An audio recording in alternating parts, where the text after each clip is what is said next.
بسم اللہ الرحمن الرحیم۔ میرے عزیزو، حضرت بلال رضی اللہ تعالی عنہ جو حبشہ کے رہنے والے تھے،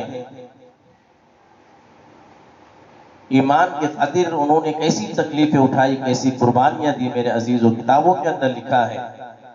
حضرت بلال رضی اللہ تعالیٰ عنہ جو حبشی مشہور صحابی رسول ہیں، جو مسجد نبی صلی اللہ علیہ وسلم کے ہمیشہ مؤذن رہے۔ شروع میں ایک کافر کے غلام تھے، اسلام لے آئے، جس کی وجہ سے طرح طرح کی تکلیفیں دیے جاتے تھے۔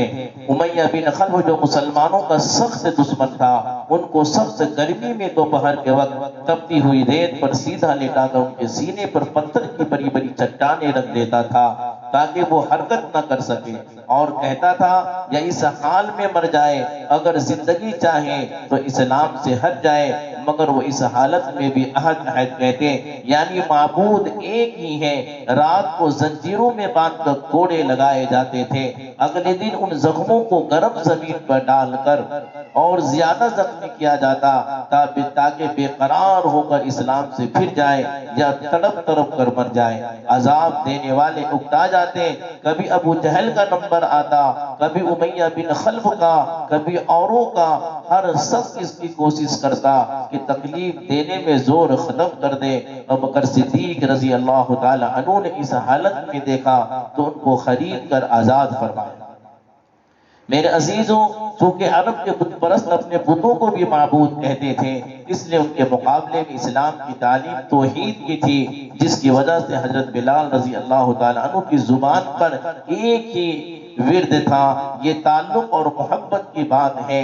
ہم جھوٹی محبتوں میں دیکھتے ہیں کہ جس سے محبت ہو جاتی ہے اس کا نام لینے میں لطف آتا ہے، مزہ آتا ہے، بے فائدہ اس کو رٹا جاتا ہے، تو اللہ کی محبت کیا کہنا ہے، اللہ کی محبت کا کیا کہنا جو دین اور دنیا دونوں جگہ کام آنے والی ہے۔ یہی وجہ ہے کہ بلال رضی اللہ تعالیٰ عنہ کو ہر طرح سے ستایا جاتا تھا، سخت سے سخت تکلیفیں پہنچائی جاتی تھی، مکہ کے لڑکوں کو حوالے کر دیا جاتا تھا تو ان کو گلی کوچوں میں چکر دیتے پھرتے، یہ تھے کہ ایک ہی ایک رٹ لگاتے تھے۔ اس کا صلہ و انعام یہ ملا کہ پھر حضور صلی اللہ علیہ وآلہ وسلم کے دربار میں مؤذن بنے، سفر حضر میں ہمیشہ آذان کی خدمت ان کے حوالے ہوتی تھی۔ حضور صلی اللہ علیہ وسلم کی وصال کے بعد مدینہ طیبہ میں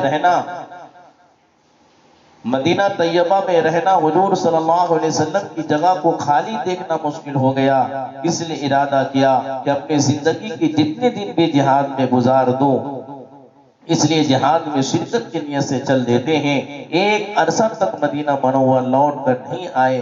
ایک مرتبہ حضور صلی اللہ علیہ وآلہ وسلم کی خواب میں زیارت کی تو حضور صلی اللہ علیہ وآلہ وسلم نے فرمایا، بلال یہ کیا ظلم ہے، ہمارے پاس کبھی نہیں آتے، آنکھ کھلنے پر مدینہ طیبہ حاضر ہوتے ہیں۔